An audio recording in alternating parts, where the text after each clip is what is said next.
Now, if you have 50 grand sitting around, you can go buy $1 million asset.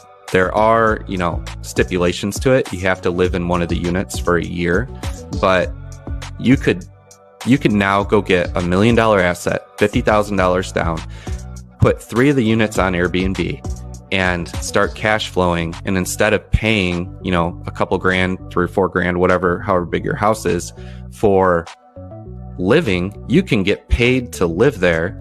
After a year, you can move out. You can go and buy another single family, whatever you want to do. Or you can do it again, and then you can do it again.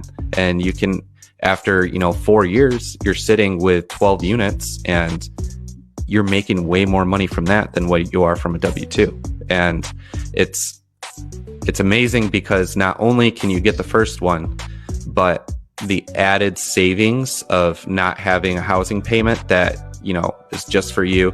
Plus, you're probably going to make money on top of that if you do it right, is going to pay for your next one. And then those 2 are going to pay for the one after that. And it's the snowball that is just an incredible opportunity for people.